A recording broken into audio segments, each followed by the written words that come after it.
Revision करके आए हैं आप लोग?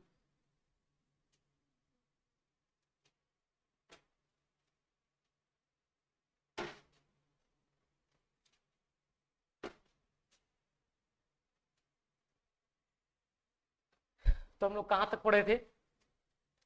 चैप्टर 1 ठोस अवस्था, यही पढ़ रहे थे ना हम लोग। और इसमें हम आपको बताए थे कि पूरी दुनिया के ठोस कितने टाइप से बांटे गए हैं? दो। दो ठोसों को कितने प्रकार से बांटा गया है? दो। पहला क्रिस्टलीय ठोस, दूसरा अक्रिस्टलीय ठोस। किसको पढ़ना है? क्रिस्टलीय ठोस को। और किसको नहीं पढ़ना है? अक्रिस्टलीय ठोस को। क्यों? क्योंकि क्रिस्टलीय ठोसों का जो व्यवस्था होता है वो निश्चित होता है। निश्चित का मतलब ये होता है कि एक फिक्स पैटर्न पाया जाता है, ठीक। जबकि वही इसका अपोजिट किसमें होता है? अक्रिस्टलीय में। उसके जो अवयवी कणों की जो व्यवस्था होती है वो कोई निश्चित नहीं होता, इधर का उधर मिलता है वो, ठीक। तो पढ़ना किसको होता है? क्रिस्टलीय ठोस को। क्रिस्टलीय ठोसों के अंदर एक बल पाया जाता है जिसको हम लोग क्या कहते हैं? अंतर आणविक बल। इस बल के आधार पर हम ये डिसाइड कर सकते हैं कि कोई ठोस कितना मजबूत और कितना कमजोर है। हो सकता है कि नहीं? और इस बल के आधार पर ठोसों को कितने भागों में बांटा गया है? 4। पहला आणविक ठोस, दूसरा आयनिक ठोस, तीसरा धात्विक ठोस, चौथा सहसंयोजी ठोस। ये 4 भाग आपको बता दिए थे। फिर इसके बाद हम बताए थे कि क्रिस्टल जालक क्या होता है, ये बताए थे ना। यानी अवयवी कणों का ऐसा जाल जो हमको किस में लेना है? 3D में लेना है, 3 डायमेंशन में ले लीजिए, वो क्या बन जाएगा? क्रिस्टल जालक। इतना बता दिए थे। इसके बाद आपको क्या बताना था? अब उसमें हम आपको बताए थे, देखो इधर, इधर देखो ध्यान से। आपको बताए थे कि अगर हम 3D में, कौन सा डायमेंशन में? 3D में, तो ये हो गया आपका एक्स एक्सिस, और ये कौन सा? वाई एक्सिस, और ये वाला कौन सा अक्ष होगा? Z axis. तो 3D में कितने अक्ष? 3। और इसमें अवयवी कणों को हम लोग सजाए थे कुछ इस तरीके से, और बोले थे कि जेड पे जब रखना होगा तो सेम साइज का लाके इसके ऊपर रखते जाएंगे, तो ये एक जाल की तरह बुन जाएगा, और ये पूरा सिस्टम क्या कहलाएगा? क्रिस्टल जालक, यही कहलाएगा ना। अब बोले थे कि इसमें किसी 8 को पकड़िए, लेकिन वो 8 एक दूसरे को टच करना चाहिए, ठीक। तो हम क्या किए थे इसके बाद कि किसी 8 को पकड़े थे जो एक दूसरे को क्या कर रहा था? टच कर रहा था। तो सामने से 4 दिख रहा है और पीछे से क्या दिखेगा?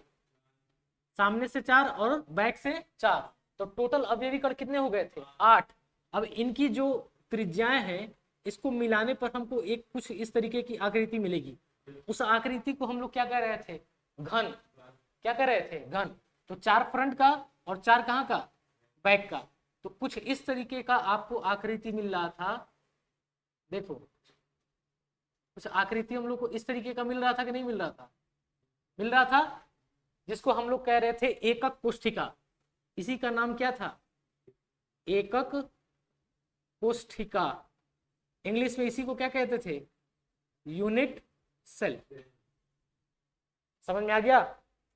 इसी का एक और नाम है हिंदी में इकाई सेल। इसी का दूसरा नाम क्या है? इकाई सेल। अगर कोई आपसे पूछे कि क्रिस्टल जालक की सबसे छोटी इकाई, तो क्या कहेंगे आप लोग? इकाई सेल। क्या कहेंगे? इकाई सेल।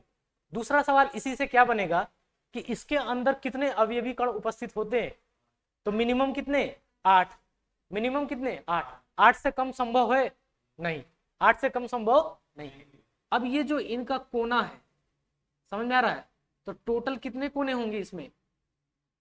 टोटल कोने की संख्या कितनी हो जाएगी? 8। टोटल कोनों की संख्या 8। क्या ये 8 एक दूसरे को टच करेगा? करेगा, ठीक।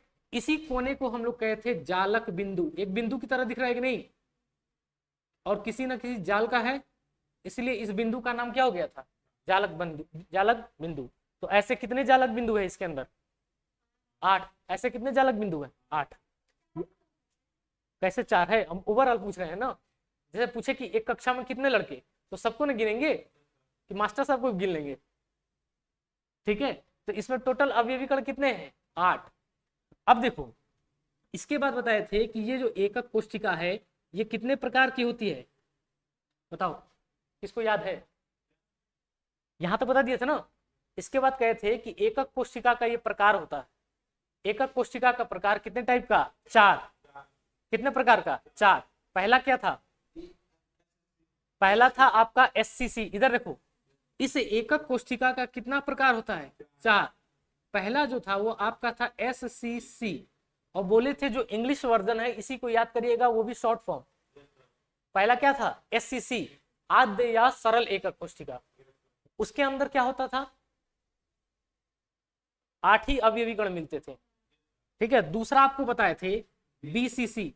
सेकंड क्या बताए थे? B.C.C, यही बताया था ना। बीसीसी को बोलते हैं body centred cubic cell, Hindi में केंद्रीय एकक कोशिका। तो 8 तो रहेगा ही, लेकिन एक कहां रहेगा? एकदम जस्ट बीच में। ठीक है, वो सबको टच करेगा, 8 को भी टच करेगा, खुद भी टच होगा। तीसरा क्या बताए थे आपको? थर्ड ईसीसी बोलिए या एफसीसी? एफसीसी, क्रम आगे पीछे कर लो कोई दिक्कत नहीं है। तीसरा क्या होता है? एफसीसी, फलक केंद्रीय एकक कोशिका। इसमें बताए थे कि टोटल कितने फलक होते हैं? 6। 6 टोटल कितने फलक? इस कमरे के कितने फलक हैं? 6। और 6 फलकों के बीचों बीच पाए जाने वाला जो अवयवी कण होगा, उस टाइप का जो क्रिस्टल होगा क्या कहलाएगा? एफसीसी। उस टाइप का जो एकक कोशिका होगी क्या बनाएगा? एफसीसी। तो टोटल फलक कितने? 6। और टोटल अवयवी कण 8 तो कोना पे रहेगा ही, और एक एक पे रहेगा, एक इधर एक इधर एक इधर एक इधर, एक ऊपर और एक नीचे। समझ में आ गया? इसके बाद आपको चौथा नंबर बताए थे, फोर्थ बताए थे ईसीसी, अंत्य केंद्रीय एकक कोशिका, एंड सेंटर्ड क्यूबिक सेल। इसमें बताए थे कि किसी दो फलक जस्ट आमने और सामने, तो ऐसा एकक कोशिका क्या बनाएगा? ईसीसी। 4 हो गया था ना। अब इसके आगे हम लोग को पढ़ना है एकक कोशिका के परिमाप। इसमें किसी को डाउट है? अगली हेडिंग बना लो सब लोग, एकक कोशिका के परिमाप। आपको ये जो रिवीजन करते हैं इसका बहुत बेनिफिट मिलेगा, दिमाग में एकदम छप जाएगा, याद करने की जरूरत ही नहीं पड़ेगा। बार बार रिवीजन क्या करता है? जैसे पहले एक कहावत आई थी, बहुत पहले गांव में एक कहावत कहा जाता था कि अगर कोई इंसान कुआं से पानी निकालता है तो कुएं की जो रस्सी है वो कुएं पर घसती जाती है। समझ आ रहा है? और वो इतनी बार घस देता है कि उस कुएं पर निशान बन जाता है रस्सी का। क्या कोई रस्सी पत्थर को काट सकता है? नहीं, नहीं काट सकता है। लेकिन उसको इतना बार रगड़ा गया है, इतना बार रगड़ा गया है कि वो क्या करा है? पत्थर को घिस के निशान बना दिया है। यानी चाहे कोई कितना से कमजोर से कमजोर विद्यार्थी है, अगर वो लगातार मेहनत करता है, समझ में आ रहा है, तो वो अपने लक्ष्य को प्राप्त कर सकता है। बस शर्त क्या है? लगातार मेहनत करते जाइए, रुकना नहीं है। समझ आ रहा है? आरी से देखिए जब रॉड काटी जाती है, तो अगर रॉड इतनी मोटी है तो आरी से क्या करते हैं? धीरे धीरे धीरे धीरे लगातार उसको रेतते हैं, और जब लगातार रेतते हैं तो एक समय ऐसा आएगा कि वो पूरा क्या हो जाएगा? कट जाएगा। तो लगातार प्रहार करेंगे, लगातार पढ़ेंगे, लगातार रिपीट करेंगे, लगातार रिवीजन करेंगे तो फायदा जरूर होगा। समझ आ रहा है? चलो नई हेडिंग बनाओ, एकक कोशिका, एकक कोशिका के परिमाप, एकक कोशिका के परिमाप। हाँ हाँ, अब वो तो देखते हैं क्या कहते हैं लोग, जैसा होगा बताया जाएगा आपको। एकक कोशिका के परिमाप, इसको इंग्लिश में लिखिएगा पैरामीटर ऑफ यूनिट सेल। आप लोग बताइए परिमाप क्या होता है? परिमाप, लास्ट में क्या लगा हुआ है? माप। और मापना का मतलब क्या होता है? मेजरमेंट। और परि का मतलब होता है चारों तरफ, यानी एकक कोशिका की लंबाई, चौड़ाई, ऊंचाई, एंगल माप लीजिए, वही क्या कहलाएगा? एकक कोशिका का परिमाप। समझ में आ रहा है? अब देखो हमको बनाना है 3D में, तो आप लोग ऐसा करिएगा, इस साइड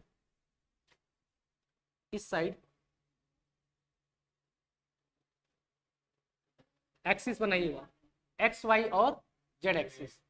बनाते जाओ मेरे साथ, एक्स एक्सिस, वाई एक्सिस और Z axis, X axis, Y axis और जेड एक्सिस। अब इसी के ऊपर आप लोग एकक कोशिका बनाएंगे। कुछ गड़बड़ हो रहा है क्या?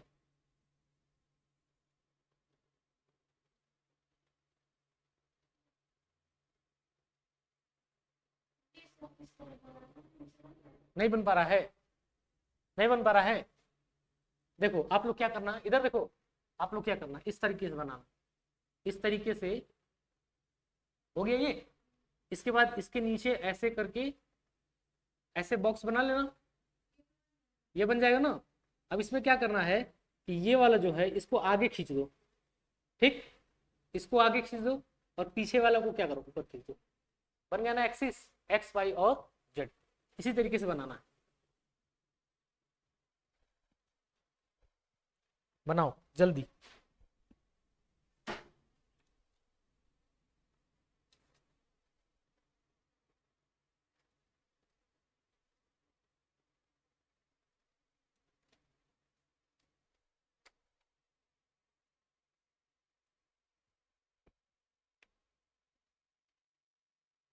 एकक कोशिका के परिमाप। तो ये एकक कोशिका है, इकाई सेल। अगर इसकी लंबाई, चौड़ाई, ऊंचाई और इसके बीच बनने वाले कोण को अगर हम माप दें तो क्या इसका परिमाप नहीं हो जाएगा? हो जाएगा ना। अब देखो, अब हम बात करते हैं एक्स अक्ष पर। ध्यान से देखो, कहां पे बात कर रहे हैं? एक्स अक्ष पे। तो ये जो एक्स आगे बढ़ा हुआ है, वाई आगे बढ़ा हुआ है, जेड आगे बढ़ा हुआ है, ये काल्पनिक लाइन है ना, रियल में तो होता नहीं है। रियल में आपको कहां कहां तक मिलेगा? रियल में आपको कहां तक मिलेगा? देखो यहां से सेंटर है ये, इस सेंटर से लेके कहां तक? यहां तक, यही होगा ना रियल में, ठीक। तो अगर यहां से लेकर यहां तक की लंबाई को अगर स्मॉल ए मान ले, क्या किए, सपोज कर रहे हैं कि इस सेंटर से लेकर यहां तक की लंबाई क्या है? स्मॉल ए, ठीक। यहां से लेकर यहां तक इसकी लंबाई स्मॉल बी हो गया, और यहां से लेके यहां तक इसकी लंबाई को क्या मान लिए? Small C. तो लंबाई ए, ऊंचाई बी और चौड़ाई सी मिल गया। अब देखो इसके बीच में कोण भी तो बन रहा है, यहां पे देखो कोण भी तो बन रहा है।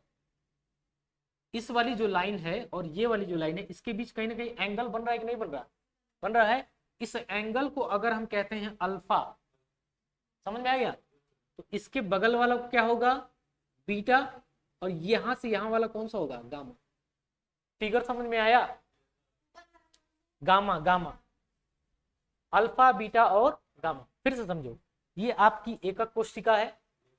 एक्स अक्ष पर लंबाई क्या मान लिए? स्मॉल ए। वाई अक्ष पर लंबाई क्या मान लिए? Small B. जेड अक्ष पर लंबाई क्या मान लिए? Small C. अब देखो बी और सी, यही है ना, ये वाली लाइन सी है, ये वाली लाइन क्या है? बी। इनके बीच का एंगल क्या माने? अल्फा। बी और ए के बीच का एंगल क्या माने? गामा। और सी और ए के बीच एंगल क्या माने? बीटा। यही हुआ है ना। इसी चीज को हम यहां लिख दें, आप लोग भी कॉपी करते जाइएगा।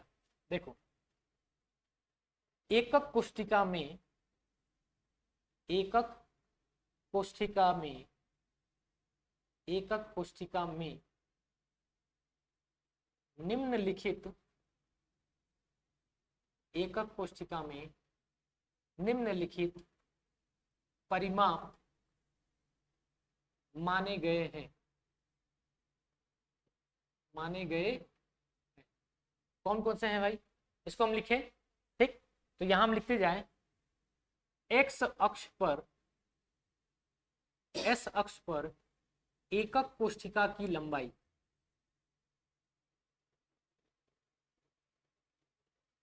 एक्स अक्ष पर एकक कोशिका की लंबाई कितना लिए हैं बताइए? एक्स अक्ष पर एकक कोशिका की लंबाई कितनी आई है? एक्स अक्ष किधर है इसमें? ये वाली लाइन, स्मॉल ए।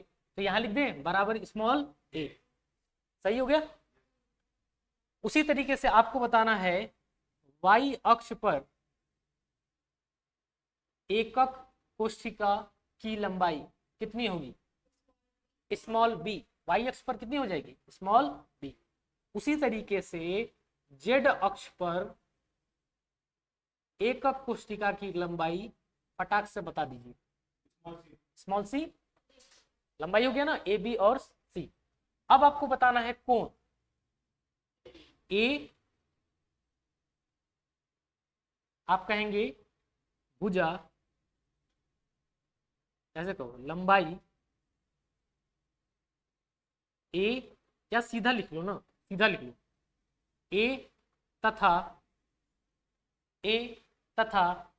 बी के मध्य का कोण, ए तथा बी के मध्य का कोण, कौन सा कोण आया है बताओ, फिगर देख के बताओ। ए और बी के बीच जो एंगल बना है उस एंगल का नाम क्या है, देखो बीटा, ये है बी से बनता है ना बीटा, तो इसका नाम क्या है बीटा, इसका नाम अल्फा, इसका नाम गामा। तो बताओ बी और ए के बीच जो कोण बना है उस कोण का नाम क्या है, गामा। तो यहाँ पर कौन सा कोण हो जाएगा, गामा। ठीक, इसी चीज को और लिखते हैं, फिर लिखते हैं बी तथा सी के मध्य बना कोण, मध्य का कोण लिख लो पूरा। बी और सी के जो मध्य कोण आया है उस कोण का नाम बताइए जल्दी। बी और सी के मध्य कौन सा कोण है, बी और सी के मध्य ये क्या नाम है इसका, अल्फा, इसका नाम क्या है अल्फा। हम नाम लिख दें, देखो इसका नाम है अल्फा, इस जो अक्षर बना हुआ है इसका नाम क्या है अल्फा, इस अक्षर का नाम है बीटा और इस वाले अक्षर का नाम क्या है गामा। हो गया ना। अब बताइए तीसरा क्या बनेगा, सी और ए बनेगा, सी तथा ए के मध्य का कोण, मध्य का कोण, सी तथा ए के मध्य कोण क्या बनेगा, सी तथा ए के मध्य कोण क्या बनेगा बीटा। इतना चीज समझ में आया।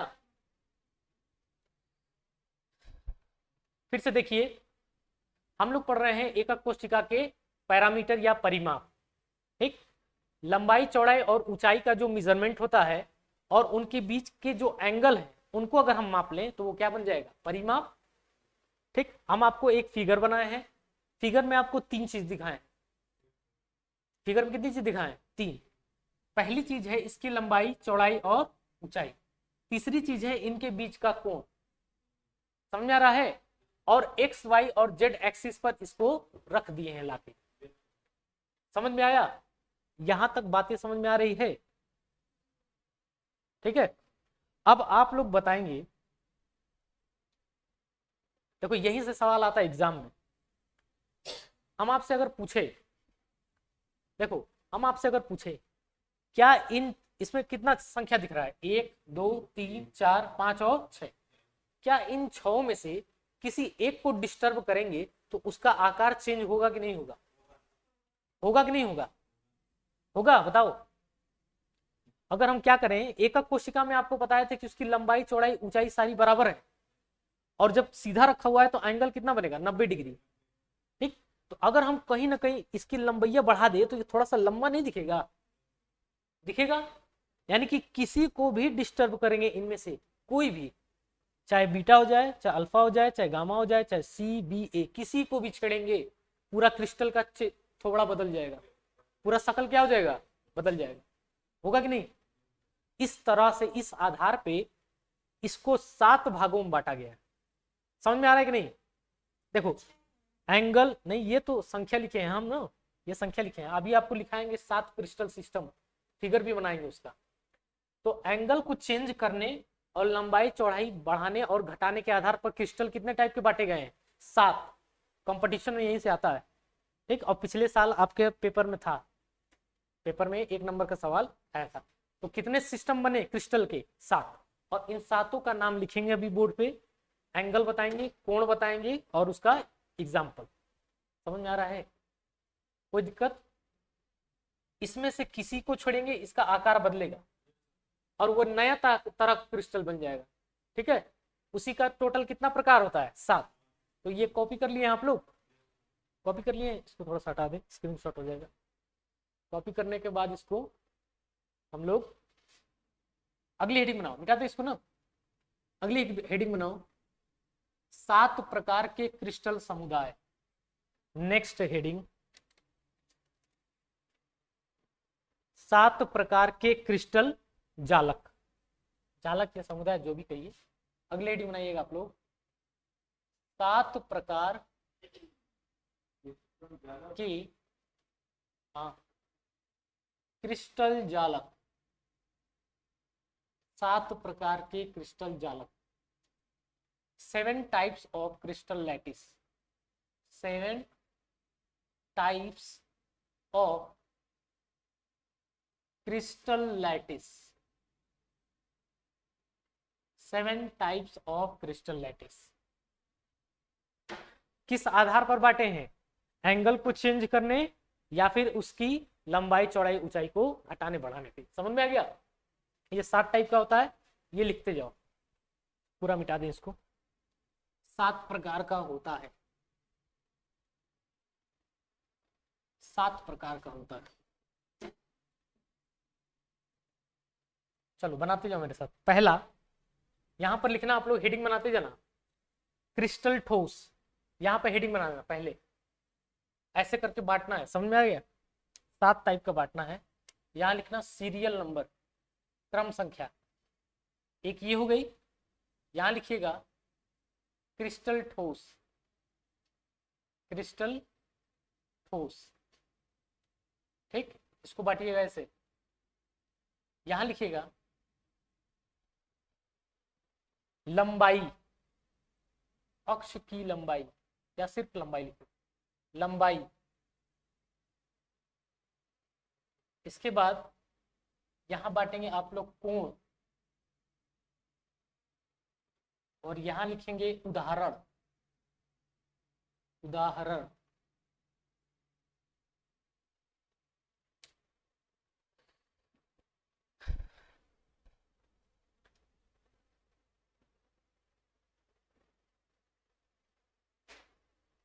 लिखे?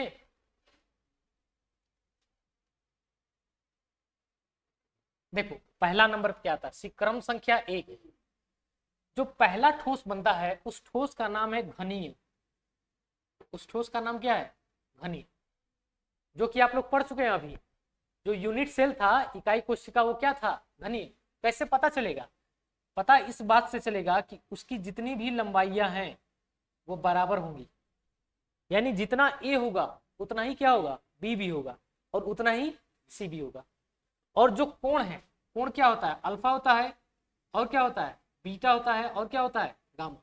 ये तीनों एक दूसरे के बराबर होगा, और ये कितना होगा? 90 डिग्री। समझ में आ रहा है? अल्फा बराबर बीटा बराबर गामा, ए बराबर बी बराबर सी, ऐसा ठोस क्या कहलाएगा? घनीय। और इसका उदाहरण है NaCl, sodium chloride, NaCl, sodium chloride. लिख लो इसको पहला। ये आपके पेपर में बार बार आया है, ये कम से कम 2-3 बार पूछ चुका है। ये टाइप मोस्ट इंपॉर्टेंट कर लेना इसको, ये कई बार पूछ चुका है। जानते कैसे पूछता है? चलिए कल बताएंगे, कल क्वेश्चन आपको कराएंगे ना। बोर्ड में जो सवाल पूछता है एक नंबर का, उसका 3-4 आपको कराएंगे कल, इसी बोर्ड पे लिख देंगे। दूसरा लिखना इसमें, सेकंड, धनी हो गया ना। दूसरा लिखना सेकंड, द्विसमलंबाक्ष। दूसरा क्या लिखेंगे आप लोग? द्विसमलंबाक्ष, द्विसमलंबाक्ष। द्वि का मतलब क्या होता है? दो।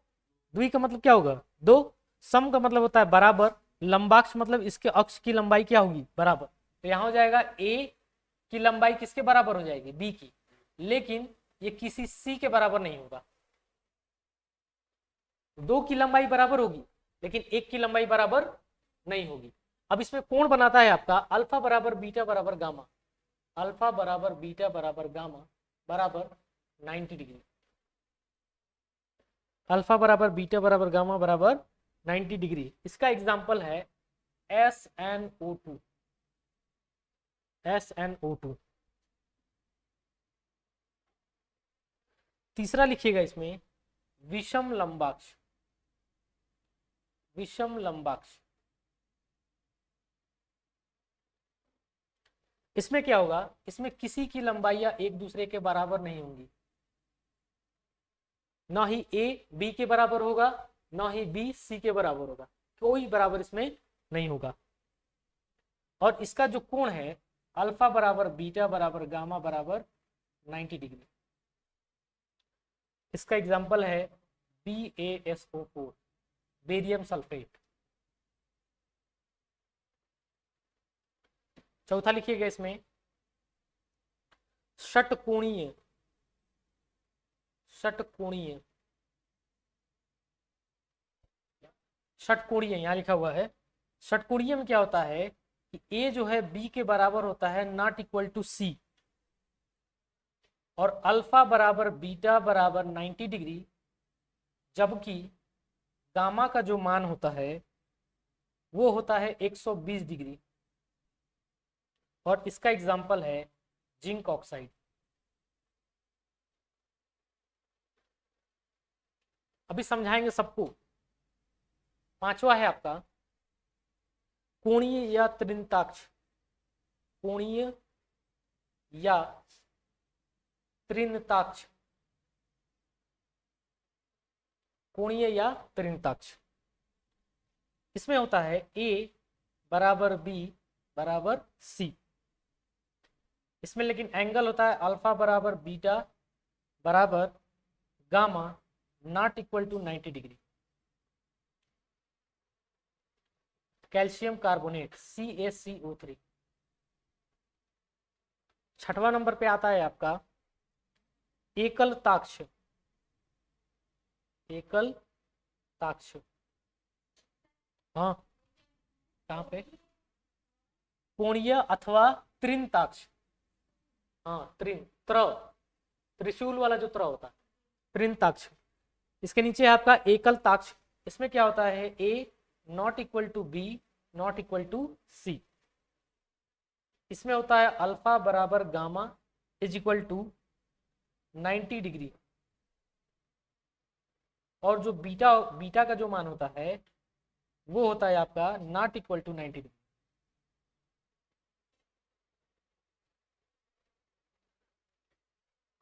लास्ट रह गया आपका सातवां त्रिंताक्ष।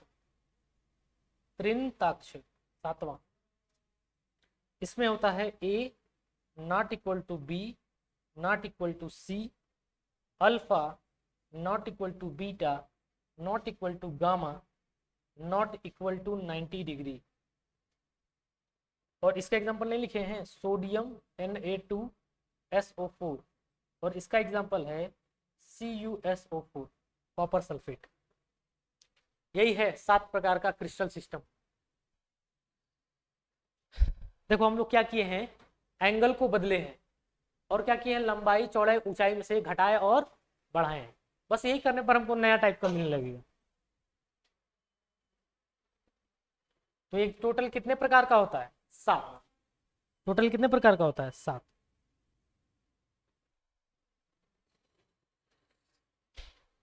नोट कर लो और रिवीजन करो इसको। अभी मतलब पढ़ते जाओ, इसको रिपीट करिए।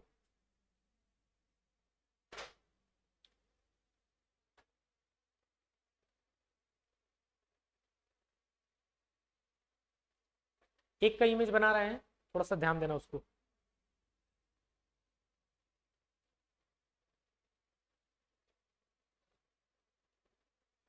समझ में आ रहा है?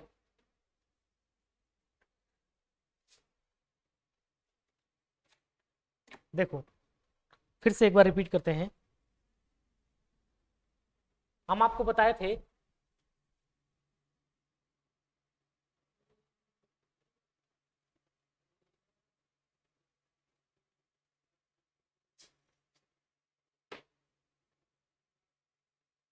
इस पर क्या होगा एक्स एक्सिस, इस पर क्या होगा वाई एक्सिस, और इस पर क्या होगा जेड एक्सिस। ये 3 अक्ष बताए थे, इसको बोले थे ए बी सी, इसको बोलते हैं अल्फा बीटा और गामा। ये वाला क्या होगा, गामा। ये हुआ था ना। अगर ए की लंबाई किसके बराबर हो जाए, बी के, देखो यहाँ लिखा हुआ है ना, ए की लंबाई किसके बराबर हो जाए, बी के, और बी की लंबाई किसके बराबर हो जाए, सी के, यानी तीनों लंबाइयां बराबर।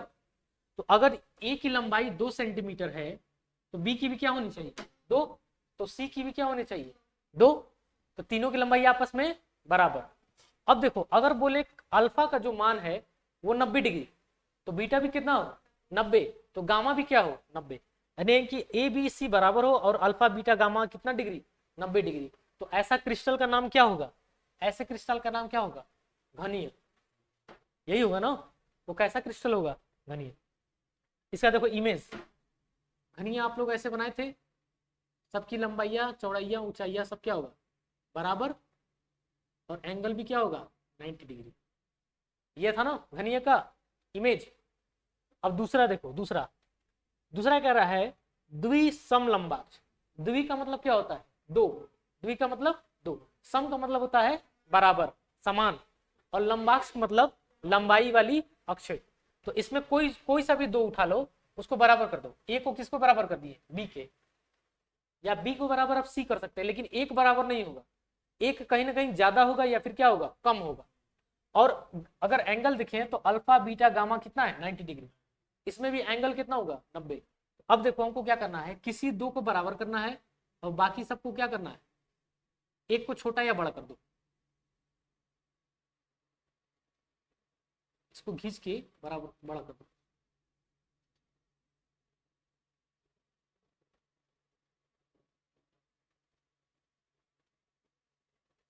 एक अक्ष बड़ा दिख रहा है कि नहीं दिख रहा है, दिख रहा है ना। तो ये जो इमेज बनेगा वो किसका बनेगा, आपका द्विसमलंबाक्ष, इसका। ये वाला किसका है, इसका। समझ में आ रहा है, अगर बना सकते हैं कॉपी में तो बना लीजिए, अगर बना सकते हैं तो बना लीजिए जल्दी।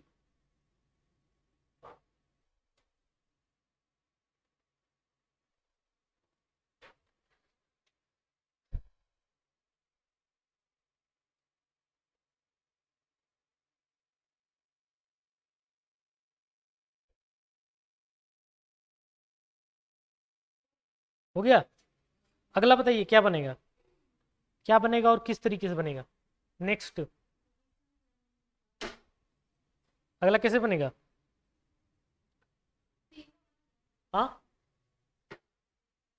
क्या चीज, देखो इधर तीनों की लंबाइयां बराबर नहीं होंगी, लेकिन एंगल कितना रखे 90 डिग्री। तो अब क्या करते हैं, तीनों की लंबाइयों को हम क्या करते हैं, अलग अलग करते हैं।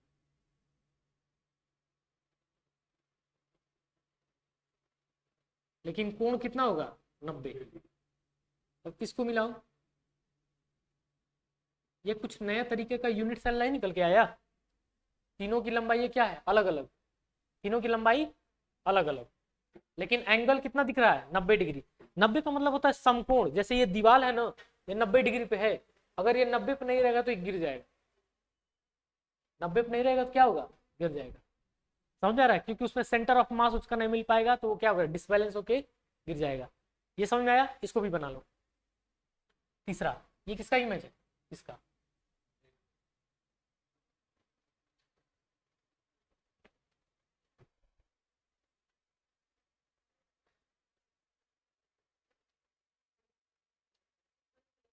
हो गया। चौथा है आपका, चौथा कि पांचवा, अरे ये इसका है ना, ये इसका है। अगला है षटकोणीय। षटकोणीय में क्या कर रहा है कि ए और बी बराबर लेकिन सी बराबर नहीं, और अब की क्या कर रहा है कि एक कोण को कितना बोल दिया 120 डिग्री, और दो को कितना बोला 90 डिग्री। समझ में आ रहा है, दो एंगल कितना होगा 90, और एक कितना चला जाएगा 120, तो हल्का सा ये झुका आएगा कि नहीं आएगा, जो इमेज बनेगा उसकी हल्की सी टेढ़ी बनेगी कि नहीं, झुका हुआ बनेगा, और ये नियम उस पर लागू। उसके बाद इधर देखो, कोणीय या त्रिंताक्ष, इसमें क्या होता है, तीनों लंबाइयां बराबर लेकिन दो का एंगल बराबर और एक का देखो इसमें कह रहा है कि तीनों लंबाइयां क्या होंगी बराबर, लेकिन अल्फा बीटा और गामा इन तीनों में से किसी का एंगल 90 डिग्री नहीं होगा। यानी 90 छोड़ के आप कोई सा भी एंगल ले लो, होता है ना, लोग कहते हैं कि इसको मत छूना, इसको छोड़ के आप किसी को ले लो। तो वही इसमें क्या कह रहा है कि आप 90 को छोड़ के कोई सा भी एंगल ले लो, लेकिन तीनों क्या होगा बराबर, लेकिन 90 नहीं होगा, 90 को छोड़ के होगा। और इसमें कह रहा है कि लंबाइयां तीनों की बराबर होंगी। समझ में आ रहा है? टेढ़ा बना सकते हैं आप लोग 90 छोड़ के, कुछ इस तरीके से बनाओ। हाँ, चौथा वाला, चौथा वाला बनाने की कोशिश करो, कुछ उसी तरीके से आएगा। इसमें जो है a बराबर b होगा, कुछ इसी तरीके से आएगा जैसे ये दिख रहा है। ये एंगल कितना होगा 120। हाँ, इसको ऐसे करो, बना के देखो।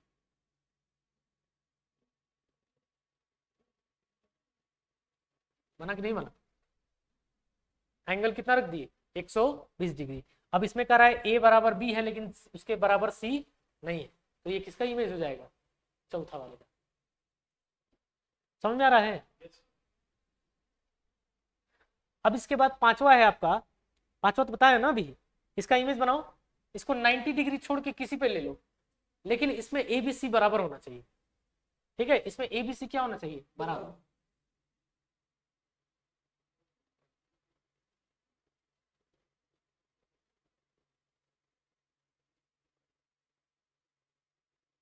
बन गया? कौन सा वाला बना? ये वाला। 5 तो बना दिए फिगर, नोट कर लो जल्दी, बनाना है तो बना लो फटाक से। 5 का तो एंगल हम ऐसे ही बना दिए। 90 डिग्री छोड़ के कोई सा भी एंगल ले लीजिए, लेकिन लंबाइयां क्या होनी चाहिए बराबर। छठवां नंबर पे है आपका एकल ताक्ष। एकल ताक्ष में कह रहा है ना तो a बराबर होगा b के, और ना ही b बराबर होगा c के, और ना ही c बराबर होगा a के, यानी कोई बराबर नहीं होगा। और कोण को कह रहा है कि एक दो कोण कितना होगा 90 डिग्री, और एक कोण 90 डिग्री नहीं होगा। हो गया बवाल। अब ये कैसे बनेगा? खतरनाक लग रहा है ना? इसको कोशिश करना आप लोग इस वाले को, ठीक है, इसको बनाने का ट्राई करना। दो कितना होना चाहिए 90, और एक 90 नहीं होना चाहिए, और इसमें तीनों की लंबाइयां बराबर नहीं होंगी। इसको बताओ त्रिनताक्ष, ना तो a बराबर है, ना तो b बराबर है, ना तो c, और ना ही कोई एंगल बराबर है। इसमें कह रहा है कि ना तो अल्फा बीटा गामा कोई बराबर नहीं है, और ना ही 90 डिग्री होना चाहिए, बराबर भी नहीं होना चाहिए और 90 डिग्री नहीं होना चाहिए। ठीक है, ये भी पूछा हुआ है आपके बोर्ड में, इसको भी लगा लो, इंपॉर्टेंट।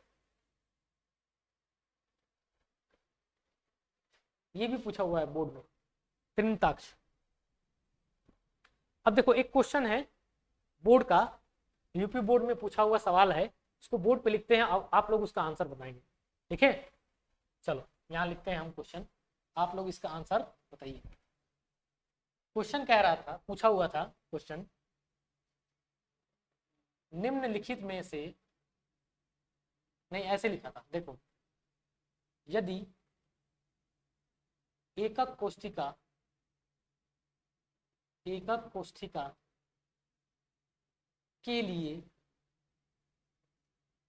दिया है, क्या क्या दिया है, कह रहा था a बराबर b बराबर c हो तथा अल्फा बराबर बीटा बराबर गामा हो, तो एकक कोष्ठिका का कौन सा प्रकार होगा, कौन सा प्रकार होगा। क्वेश्चन समझ में आया? कह रहा है कि यदि किसी एकक कोष्ठिका के लिए a बराबर b बराबर c है और अल्फा बराबर बीटा बराबर गामा है, तो आपको ऑप्शन दिया हुआ है 4, तो बताइए इनमें से कौन सा सही है। तो पहला बोला था द्विसमलंबाक्ष,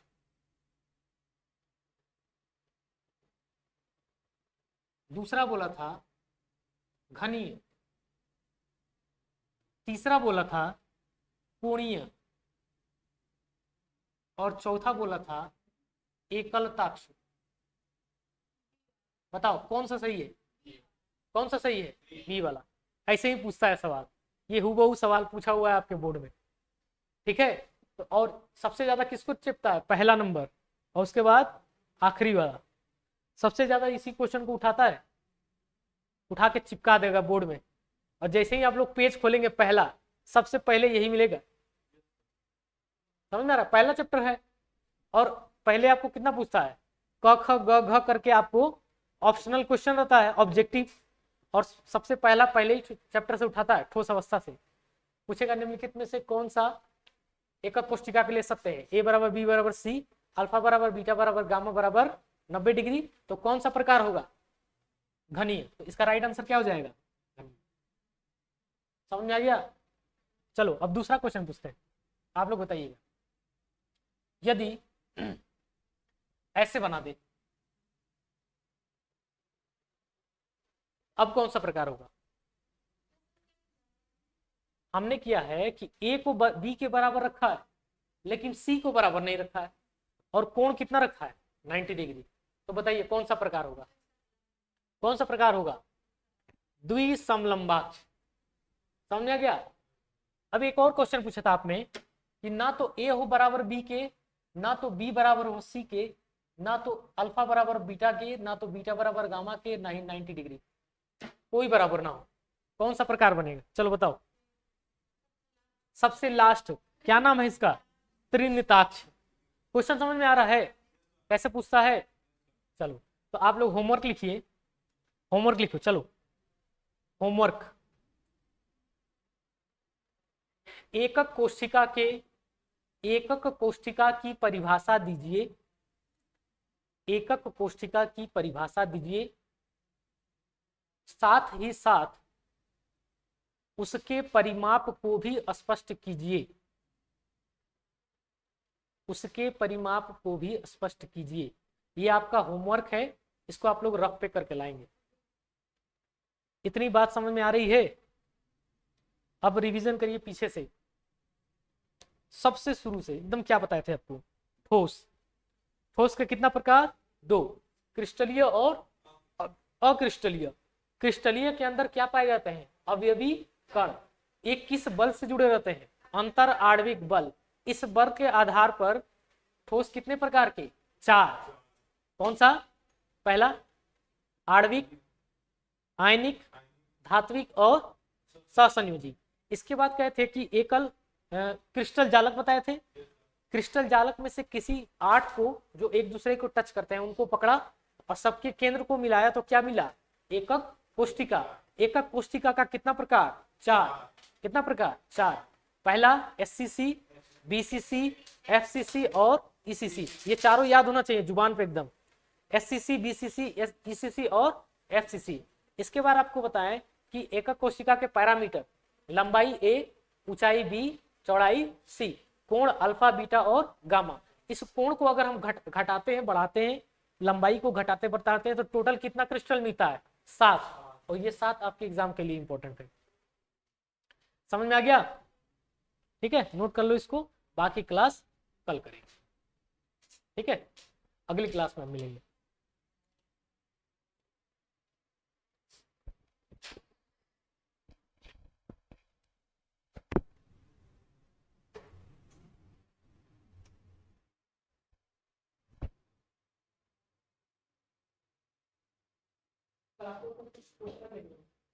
ठीक है, क्लास में भी पढ़े शुरू करो।